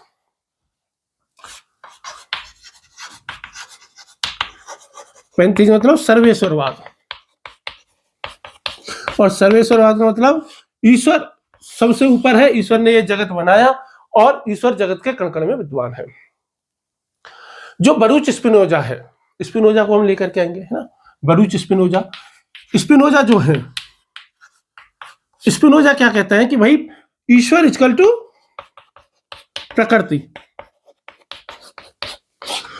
स्पिनोजा ईश्वर में और प्रकृति में, ईश्वर और जगत में कोई अंतर ही नहीं देखते, कोई भेद ही नहीं देखते। वो कहते हैं कि ईश्वर जगत से भिन्न भी है और दूर भी नहीं है। वो कहते हैं कि ईश्वर जगत से परे रहते हुए भी जगत के प्रत्येक अंश में विद्वान है, कि भाई ईश्वर कण कण में विद्वान है। अब देखो, अब इस विचार पर थोड़ी सी हम आपत्ति कर लेते हैं ना। ईश्वर को पूर्ण चेतन सत्ता माना जाता है, जगत को भौतिक माना जाता है, ठीक। जैसे ये चौक है, ये चौक क्या है, भौतिक है। मेरा शरीर क्या है, भौतिक है, लेकिन मेरे अंदर कुछ ऐसा है जो कि चेतन है, जो कि इस चौक के अंदर नहीं है। क्या इस चौक के अंदर चेतनता है? नहीं है, पर इसके अंदर भौतिकता है, बिल्कुल है। मेरे अंदर भौतिकता है, मेरा शरीर दिख रहा है, ये भौतिक है, लेकिन मेरे अंदर कुछ ऐसा है जो कि चेतन है। आपके अंदर भी कुछ ऐसा होगा जो कि चेतन है। आपकी बॉडी है वो तो भौतिक है, आपका जो फोन है ये भौतिक है। अब प्रश्न ये उठता है कि भाई एक चेतन सत्ता है, वो इस बहुत, मान लो ये जगत है, इस जगत में प्रत्येक कण कण में, प्रत्येक क्षण में, इस भौतिक जगत में एक चेतन सत्ता कैसे व्याप्त हो सकती है? कुछ लोग कहते हैं कि जैसे दूध के कण कण में सफेद रंग समाया हुआ है, वैसे ही ईश्वर इस पूरे जगत में समाया हुआ है। कुछ लोग कहते हैं कि जैसे रक्त के प्रत्येक बूंद में लालिमा समाई हुई है, लाल रंग समाया हुआ है, वैसे ही ईश्वर इस जगत में समाया हुआ है। लेकिन जैसे ही हम ये भौतिक और चेतन का उदाहरण लेते हैं तो ये उदाहरण कमजोर पड़ने लगते हैं। क्यों? क्योंकि वहां जब तुम खून की बात कर रहे हो तो खून भी भौतिक है, और उसमें जो लाल रंग है, लालिमा है, वो भी भौतिक है। दूध है वो भी भौतिक है, और दूध में जो सफेदी है वो भी जो है वो भौतिक है, ठीक, क्योंकि उनमें गुण भी भौतिक है और पदार्थ भी भौतिक है। जबकि ईश्वर और जगत के मामले में जो है वो एक चीज चेतन है, ईश्वर चेतन है और जगत भौतिक है, अंतर आ जाता है। तो फिर इससे बेहतर है कि हम शरीर और आत्मा का उदाहरण ले लें कि ये जो शरीर है हमारा ये भौतिक है, हमारे अंदर आत्मा है वो चेतन है। लेकिन भैया अब लोग ये कह देते हैं ईगल की तरह कि भैया हर चीज में आत्मा है, किंतु भैया आत्मा की भौतिक उपस्थिति तो खुद विवादास्पद है। आज तक आत्मा को कोई प्रमाणित कर पाया है कि? कोई नहीं कर पाया है। आत्मा की धारणा अभी भी अप्रमाणित धारणा है, अभी भी विवादास्पद धारणा है। तो भैया इसलिए इसको जो है वो निर्णायक तो बात नहीं मान सकते, ठीक। अब एक बात समझ में आ गई कि ईश्वर कण कण में कैसे व्याप्त हो सकता है, इसको लेकर के एक बात समझ में आ गई। दूसरी चीज, ईश्वर को हम निर्माता मानते हैं, किसका? टाइम एंड स्पेस का। कि भाई जो टाइम है और जो स्पेस है ये दोनों ही किसने बनाए हैं? ये दोनों ही ईश्वर ने बनाए, टाइम और स्पेस, ठीक है। हमने मान लिया कि भाई टाइम और स्पेस दोनों ईश्वर ने बनाए, ठीक है। यदि ईश्वर ने टाइम बनाया है, यदि ईश्वर ने स्पेस बनाया है, तो ईश्वर खुद उस स्पेस में कैसे हो सकता है? जो चीज मैंने बनाई है मैं उसके अंदर कैसे हो सकता हूं? जैसे कोई कहे कि देखो आपने ये वीडियो रिकॉर्ड की है और आप इस वीडियो के अंदर हो। नहीं, इस वीडियो के अंदर मैं नहीं हूं, मेरी छवि है। मैं तो इस वीडियो के बाहर हूं, मैं तो वास्तविकता में अलग हूं। इस वीडियो में जो है वो मेरी छवि है, ठीक। वैसे ही ईश्वर क्या है? वो ईश्वर सृष्टा है। तो भैया ईश्वर फिर उस जगत में कैसे व्याप्त हो सकता है? ईश्वर उस जगत में व्याप्त नहीं हो सकता। जैसे कुम्हार घड़ा बनाता है तो कुम्हार क्या घड़े के अंदर होता है क्या? नहीं। यदि कुम्हार के घड़ा बनाने से कुम्हार घड़े के अंदर घुस जाता है क्या? नहीं घुसता है। फिर इसलिए अद्वैत वेदांत को यहां लेकर के आना पड़ता है, वापस शंकराचार्य जी को वापस लेकर के आना पड़ता है। जब वापस शंकराचार्य जी को कहते हैं, बुलाते हैं, तो शंकराचार्य क्या कहते हैं कि देखो ईश्वर तो ना देश काल से परे है भैया, टाइम एंड स्पेस से ईश्वर परे है, ठीक है। ये बात ध्यान रख लो। ये कौन कह देते हैं? रामानुजाचार्य कह देते हैं, सॉरी शंकराचार्य कह देते हैं। हमारे रामानुजाचार्य का तो विशिष्ट वेदांत है, विशिष्ट अद्वैत है, उसे हम कभी और देखेंगे। अब एक और समस्या आती है भैया, वो बहुत ही बेकार घटिया सी समस्या है, फिर भी समस्या तो है। तुमने मान लिया कि भाई ईश्वर कण कण में है, ईश्वर समय के हर क्षण में है, ब्रह्मांड के कण प्रत्येक कण में और प्रत्येक क्षण में है, ठीक है। इसका मतलब भगवान नाले में भी है, गंदे नाले में भी भगवान होता है, इसका मतलब जो मल है उसमें भी ईश्वर होता है, इसका मतलब जो दूषित पदार्थ है उनमें भी ईश्वर होता है। फिर भाई ईश्वर होता है तो फिर इसका मतलब तुम्हें गंदगी से नाक बंद नहीं करनी चाहिए, बदबू आती है तो नाक बंद नहीं करनी चाहिए। किसी भी गंदगी चीज को देखकर तुम्हारे मन में जो जुगुप्सा का भाव उत्पन्न होता है कि बहुत ज्यादा गंदी चीज को देख के कई बार तुमको वॉमिटिंग होने जैसा फील हो जाता है ना, जेंट्सों को तो कम होता है, महिलाओं को ज्यादा हो जाता है। तो वो फील नहीं होना चाहिए, क्योंकि कण कण में भगवान है, क्षण क्षण में भगवान है। अब इस बात को लोग स्वीकार नहीं करेंगे, अरे यार तुम ना फालतू की बातें करते हो, अब तुम बेकार की बातें कर रहे हो, ऐसी बातें मत किया करो यार, ईश्वर कण कण में विद्वान है, बस ये बात ध्यान रखो। लेकिन भाई प्रश्न तो उठता ही है ना, दर्शन तो तर्क पे आधारित है, दर्शन तो तथ्य पे आधारित है, दर्शन तो प्रमाण पे आधारित है, दर्शन तो प्रमाण मांगता है, दर्शन तो तथ्य मांगता है, दर्शन तो तर्क मांगता है। ठीक। दूसरी बात एक ये भी है कि यदि हम हर कण कण में, हर क्षण क्षण में ईश्वर हर जगह बराबर उपस्थित है, तो जो उपासक करने वाला है और क्योंकि फिर तो मेरे अंदर भी भगवान है, और यदि मेरे अंदर भगवान है तो फिर मुझे भगवान की पूजने की क्या जरूरत है, फिर मैं भगवान की मूर्ति क्यों बनाऊं, फिर मैं मस्जिद में क्यों जाऊं, फिर मैं चर्च में क्यों जाऊं, मुझे जाने की जरूरत नहीं है। फिर तो मैं ऐसा करता हूं, अपनी पूजा कर लेता हूं, क्योंकि मेरे अंदर भी तो भगवान है ना। या अपने भाई की कर लेता हूं, मेरे भाई में भगवान है, अपनी पत्नी की कर लेता हूं, मेरी पत्नी में भगवान है, मेरे बच्चों की कर लेता हूं, बच्चों में भगवान है, अपने माता पिता की कर लेता हूं, क्योंकि माता पिता में भगवान है। फिर ऐसी स्थिति में फिर धार्मिक भावना रह नहीं जाएगी, फिर आपके अंदर भक्ति भावना आ नहीं पाएगी, फिर आपके अंदर प्रार्थना का भाव आ नहीं पाएगा, फिर आपका जो धार्मिक संवाद जो ईश्वर के साथ होता है उसका कोई संतोषप्रद जवाब मिल नहीं पाएगा। और जो व्यक्तित्वपूर्ण धारणा की जो सबसे बड़ी शक्ति जो मानी जाती है, वो क्या मानी जाती है कि हम ईश्वर से संवाद कर सकते हैं, ईश्वर हमारी प्रार्थनाएं सुनता है, ईश्वर हमारी बातें सुनता है, वो फिर खत्म हो जाएगा। ठीक। तो भैया ये धारणा ये कहती है कि ईश्वर सर्वव्यापी है, ईश्वर जगत में होने वाले परिवर्तनों को जानता है, विकास को जानता है, विनाश को जानता है, सब बात है। लेकिन भैया इन सब चीजों की व्याख्या करना बहुत कठिन हो जाएगा यदि हम ईश्वर को टाइम और स्पेस में मान लेंगे कि ईश्वर प्रत्येक कण में और ईश्वर प्रत्येक क्षण में है। ठीक। चलिए ईश्वर के अंतिम गुण की तरफ बढ़ते हैं आज। और ईश्वर का अंतिम गुण क्या है? ईश्वर की असीमता या ईश्वर की असीमितता। तो इनफाइनिटी ऑफ गॉड, इनफाइनिटी ऑफ गॉड।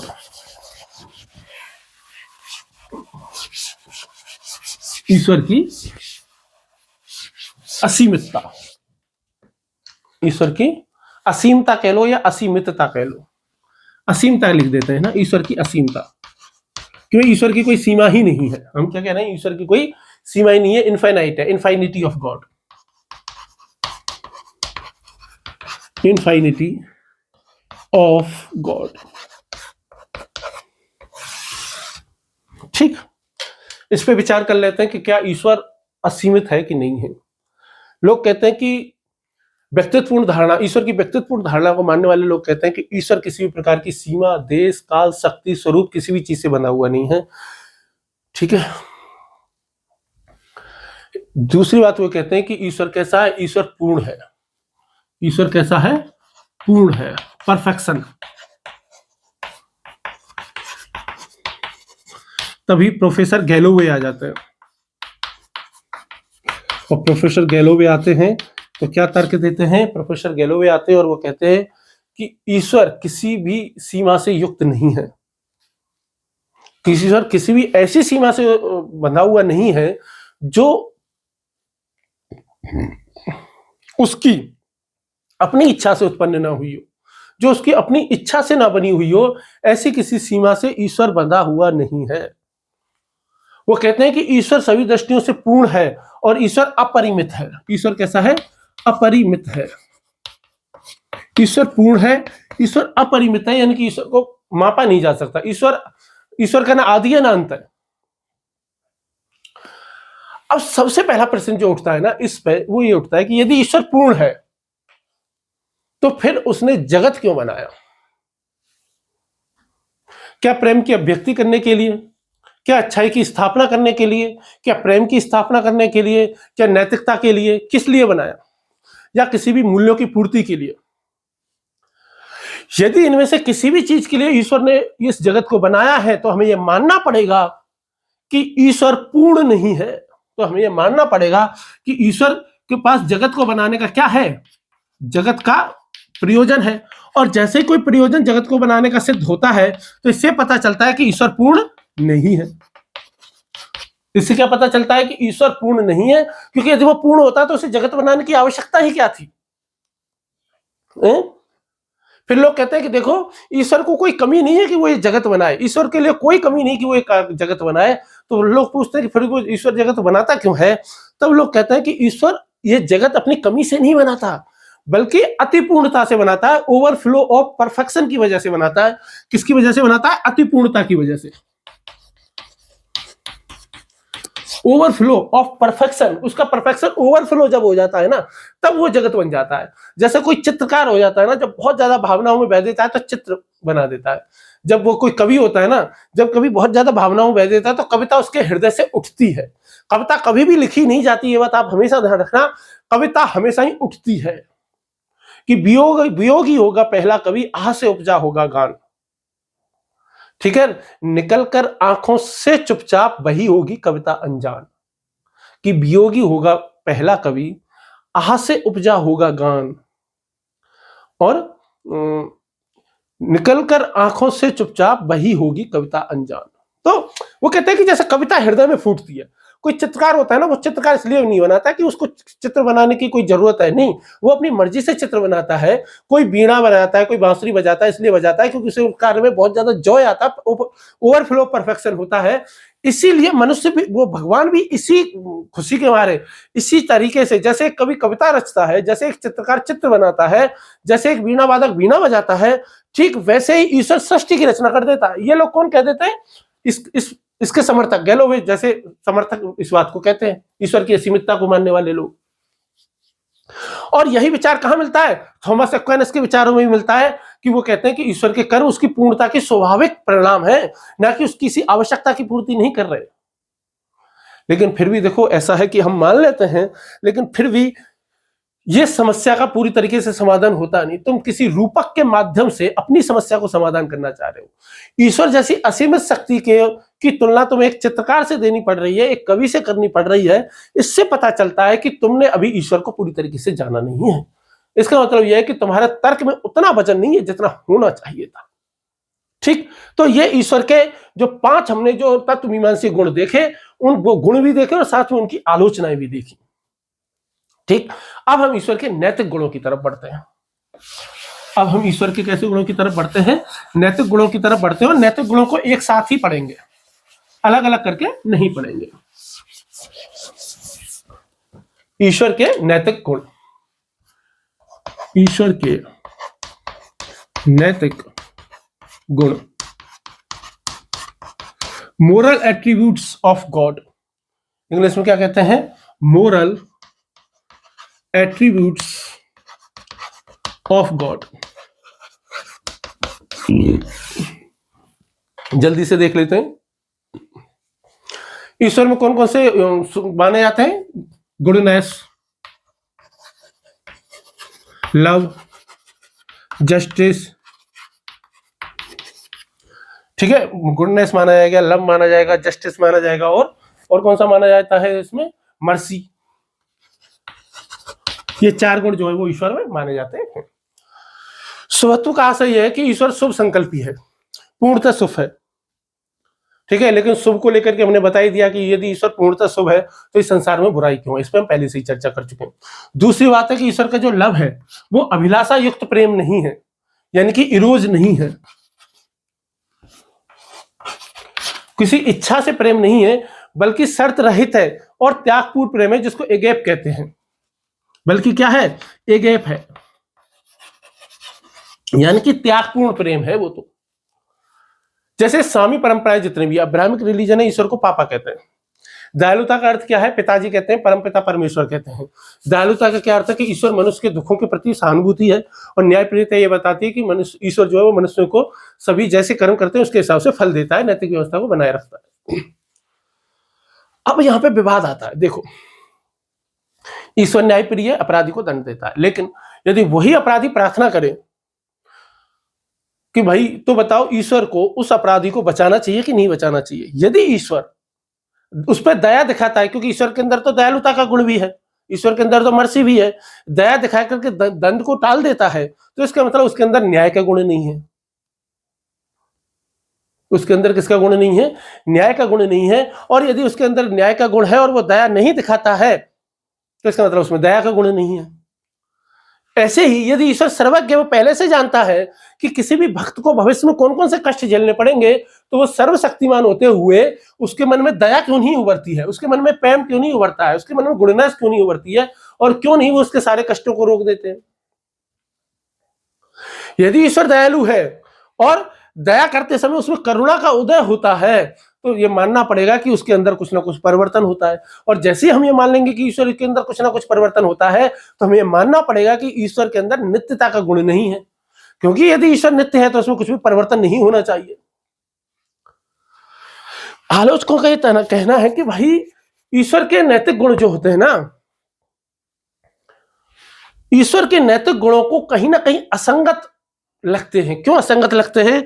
क्योंकि जब ईश्वर में यदि हम वो नैतिक गुणों को मानते हैं, तो जो उसके तत्व मीमांसीय गुण हैं वो कहीं ना कहीं कमजोर पड़ते हैं, और यदि हम उसके तत्व मीमांसीय गुणों को मजबूत मानते हैं, तो कहीं ना कहीं उसके नैतिक गुण कमजोर हो जाते हैं।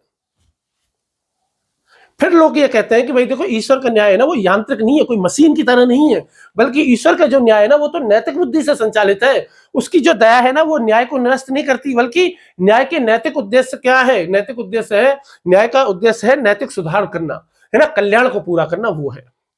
फिर यहाँ पे एक फेमस द्वंद्व उभरता है, एक फेमस विचार उभरता है, एक फेमस द्वंद्व उभरता है। उस फेमस द्वंद्व को, उस फेमस विचार को कहते हैं यूफ्रितो द्वंद्व। उस द्वंद्व को क्या कहते हैं? यूफ्रितो द्वंद्व। तो क्या होता है यूफ्रितो द्वंद्व, वो हम देख लेते हैं। यूफ्रितो द्वंद्व, यूथिफ्रो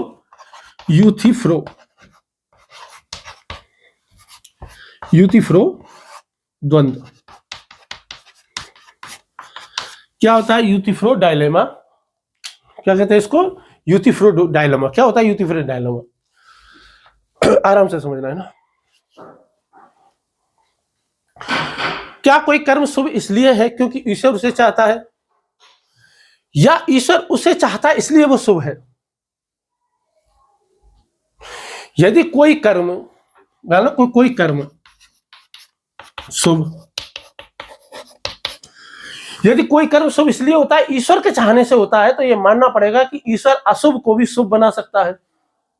और यदि हम मान लें कि ईश्वर के चाहने से कर्म अशुभ नहीं होता है या शुभ नहीं होता है, तब हमें यह मानना पड़ेगा कि भाई जो ईश्वर है, ईश्वर के अंदर जो है वो बहुत ज्यादा ताकत नहीं है, ईश्वर के अंदर शुभत्व का गुण है ही नहीं, और ईश्वर के अंदर पूर्णता का गुण नहीं है, ईश्वर के अंदर सर्वोच्चता का गुण नहीं है। तब कुछ लोग क्या कहते हैं कि देखो, शुभत्व का जो गुण है और जो ईश्वर की जो इच्छा है और जो शुभत्व है, वो अलग अलग चीज नहीं है, बल्कि एक ही नैतिक वास्तविकता के दो अलग अलग रूप है। ईश्वर स्वभाव से शुभ है, बिल्कुल सही बात है, ईश्वर स्वभाव से शुभ है, और उसकी इच्छा मनमानी नहीं है, बल्कि उसके पवित्र स्वभाव की अभिव्यक्ति है। ईश्वर अशुभ का चयन किसी बाह्य नियम के वजह से नहीं कर सकता है।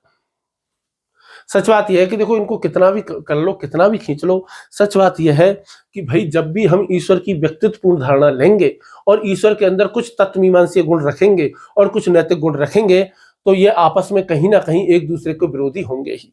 हालांकि कुछ लोग ये मानते हैं कि ईश्वर की व्यक्तित्वपूर्ण धारणा में जो ईश्वर के जो नैतिक गुण है, ना तो वो परस्पर विरोधी हैं और ना ही उसकी तत्वमीमांसीय पूर्णता को नष्ट करते हैं। वो कहते हैं कि ये सारे गुण मिलकर के ईश्वर को एक ऐसे चेतन नैतिक आदर्श के रूप में प्रस्तुत करते हैं जो न्याय और दया का रूप है, जो प्रेम और शुभत्व को साथ लेकर के चलता है, जो एक नैतिक समन्वय का सबसे बड़ा उदाहरण जो है वो पेश करता है। लेकिन इसकी धारणा तो, आलोचना तो होती है। इसकी आलोचना हमने कई बार की है, इसकी एक बार और अंतिम आलोचना कर लेते हैं। यदि स्पेशल आलोचना ही करने को लिए आ जाए, इस व्यक्ति की पूरी व्यक्तित्वपूर्ण धारणा की आलोचना करने के लिए आ जाए, तो तुम वो आलोचना कैसे करोगे वो आप देख लो, है ना। आलोचना 5 आधार है जिनके आधार पर इसकी आलोचना की जाती है। पहला आधार यह है कि भाई ईश्वर पर जैसे ही गुणों का हम आरोपण करते हैं तो उसे सीमित कर देता है। सीमितता, जैसे ही हम उसमें नैतिक गुण मानते हैं तो ईश्वर कैसा हो जाता है? सीमित हो जाता है। जैसे ही तत्वमीमांसीय गुण मानते हैं, सीमित हो जाता है। जैसे हम ईश्वर को सर्वज्ञ कहते हैं, दयालु कहते हैं, न्यायप्रिय, प्रेममय कहते हैं, तो बेसिकली हम उसे कुछ विशेषताओं में बांध देते हैं। जैसे ही हमने विशेषताओं में बांधा तो ईश्वर को हम सर्वज्ञ कह रहे हैं, अनित्य कह रहे हैं, सर्वशक्तिमान कह रहे हैं ना, वो छोटा हो जाता है। ठीक है। दूसरा गुण क्या करते हैं हम उसमें? मानवत्व रोपण करते हैं। इनकी आलोचना विस्तार से बहुत पहले कर चुके हैं, इसलिए मैं यहाँ पे बहुत विस्तार से नहीं कर रहा हूँ। दूसरा आलोचना क्या है इसकी? वो है मानवत्वारोपण। मानवत्वारोपण, यानी कि मानवता का आरोपण ईश्वर पे कर दिया गया है जबरदस्ती, कि भाई व्यक्तित्वपूर्ण धारणा ने मनुष्य ने अपने अनुभवों को, अपनी भावनाओं को, अपने गुणों को, बस उनको ही भगवान में डाल दिया। एक प्राचीन यूनानी दार्शनिक हुए थे जिनका नाम था जेनोफेनीज। उन्होंने कहा था कि यदि घोड़े अपने भगवान बना सकते तो वो भगवान घोड़ों जैसा दिखता, यदि बैल अपना भगवान बना सकते तो बैलों जैसा भगवान बनता। ठीक है। और वोल्टेयर ने भी इसकी जो है वो धार्मिक भ्रांति कही इसको। ठीक। तीसरी जो आलोचना है वो है आंतरिक अंतर्विरोध, कि भाई जैसे ही हम ईश्वर को मानते हैं ना, ईश्वर में इस तरीके के गुण मानते हैं, तो आंतरिक अंतर्विरोध जो है वो कई सारे जो है वो पैदा हो जाते हैं। जैसे ही हम ईश्वर को सर्वशक्तिमान मानते हैं तो ईश्वर की सुभद्र पे संकट आ जाता है, मनुष्य की फ्री विल पे संकट आ जाता है, और बहुत सारी आ जाता है ना। चौथी है स्पिनोजा को लेकर के, कि भाई ईश्वर इक्वल टू प्रकृति। जैसे ही तुम ईश्वर को प्रकृति मानते हो, ये बात किसने कही थी? स्पिनोजा ने कही थी। लेकिन जैसे ही हम ये बात मानते हैं कि भाई ईश्वर ही प्रकृति है ना, कि भाई बेसिकली क्या है कि भाई ईश्वर की अवधारणा को ही नष्ट कर देना है ना, इसका मतलब ये है। 5 बार गंभीर आलोचना यह है कि भाई यदि ईश्वर को सब शुभ संकल्प ही माने तो क्यों नहीं माने, है ना। तो इन सब चीजों पे हमने विस्तार से बात की है पहले से, और बहुत ज्यादा डिटेल में अब हमें चर्चा करने की जरूरत है नहीं, क्योंकि इन आलोचनाओं की जब भी मैंने किसी भी व्यक्तित्व को, किसी भी गुण को पढ़ा है तो उसकी आलोचना साथ में कर दी है। बेसिकली जैसे ही हम मानते हैं कि ईश्वर सब संकल्पी है, तो ये मानना पड़ेगा कि भाई भगवान का कोई ना कोई प्रयोजन है, भगवान का कोई ना कोई उद्देश्य है। और यदि भगवान का कोई उद्देश्य है तो इसका मतलब ये मानना पड़ेगा कि भगवान को भी किसी ना किसी वस्तु का अभाव है। और जैसे हम ये मानेंगे कि भगवान को किसी ना किसी चीज का अभाव है, हमें ये मानना पड़ेगा कि भगवान में कोई कमी है। पर तुम तो भगवान को पूर्ण कह रहे हो, भगवान को तुम तो जो असीमित कह रहे हो, अनित्य कह रहे हो, तो फिर भगवान में कमी कैसे हो सकती है? ठीक है। सच बात देखो ये है, साफ स्पष्ट बात है। निष्कर्ष में आप ये लिखना कि देखो व्यक्तित्वपूर्ण धारणा है, बहुत ही बेहतरीन धारणा है, धार्मिक अनुभव के लिए बहुत अच्छी है, आम आदमी के लिए बहुत अच्छी है, भक्ति करने के लिए बहुत अच्छी है, नैतिकता बनाए रखने के लिए समाज में बहुत अच्छी है। लेकिन जैसे ही हम इसे दर्शन पर लेकर के आते हैं तो इसमें गंभीर तार्किक त्रुटियां आती हैं, इसमें गंभीर तर्क मीमांसीय समस्याएं आती हैं। यही कारण है कि दर्शन की जितनी भी उच्चतर जो परंपराएं हैं, चाहे अद्वैत वेदांत हो गई व निरपेक्ष तत्व मीमांसा हो गई, वहां पर व्यक्तित्वपूर्ण धारणा, ईश्वर की व्यक्तित्वपूर्ण धारणा को अंतिम सत्य नहीं माना जाता है। वहां पर तो ईश्वर की व्यक्तित्वपूर्ण धारणा को पूरी तरह अस्वीकार कर दिया जाता है। इसीलिए आप देखोगे कि संसार में जो बहुत गहरे व्यक्तित्व जो वो निर्गुण हुए, जैसे कबीरदास जी को देखो, ठीक है, जैसे कि आप जो है वो बुद्ध को देखो, जैसे कि आप महावीर को देखो, है ना, जैसे कि आप शंकर को देखो, तो ये निर्गुण को मानने वाले लोग हैं। इसीलिए इनका दर्शन बहुत कठिन होता है, इसलिए इनकी बातें समझने में बहुत कठिन होती हैं, इसलिए ओशो की बातें दुनिया के पल्ले नहीं पड़ती हैं। लेकिन वही बात जब ये प्रेमानंद जी महाराज कहते हैं तो प्रेमानंद जी महाराज की बात सबके पल्ले पड़ती है, क्योंकि वो बहुत आम आदमी की भाषा में बात कह रहे हैं, क्योंकि वो ऐसी बात कर रहे हैं जो आम आदमी की समझ में आती है। जबकि ओशो जो बात कर रहे हैं, जबकि शंकर जो बात कर रहे हैं, जो कि अद्वैत वेदांती जो बात कर रहे हैं, या निरपेक्ष तत्वमीमांसी बात जो कह रहे हैं, या स्पिनोजा बाद में जो जिस तरह की बात कहता है, या कांट जिस तरह की बात कहता है, उसको समझना बहुत कठिन काम है। उसके लिए आपका जो व्यक्तित्व है वो बहुत बेहतरीन होना चाहिए। उसके लिए जरूरी है कि आपकी पढ़ाई लिखाई का एक बहुत अच्छा लेवल होना चाहिए। उसके लिए जरूरी है कि आपका मानसिक स्तर बहुत बेहतरीन होना चाहिए, तभी आप इन चीजों को, इन लोगों को समझ सकते हो। ठीक है, चलिए फिर नेक्स्ट क्लास में मिलते हैं। और नेक्स्ट क्लास में हम क्या पढ़ेंगे? इस क्लास में पढ़ा हमने ईश्वर की व्यक्तित्वपूर्ण धारणा, नेक्स्ट क्लास में हम पढ़ेंगे ईश्वर की अव्यक्तित्वपूर्ण धारणा, ईश्वर की निर्वैयक्तिक धारणा। ईश्वर की कैसी धारणा? निर्वैयक्तिक धारणा। इसमें तो अभी हम ये देख रहे थे कि ईश्वर एक व्यक्ति की तरह है, व्यक्ति वाले गुण हैं उसमें, एक इंसान की तरह उसमें गुण हो सकते हैं, नैतिक गुण हो सकते हैं। अब नेक्स्ट क्लास में हम देखेंगे कि ईश्वर की निर्वैयक्तिक धारणा क्या है, क्यों है, कैसे। तो मेरे ख्याल से क्लास काफी बड़ी हो गई है, लगभग 1 घंटे 20 मिनट की हो गई है। तो नेक्स्ट क्लास में फिर हम देखेंगे।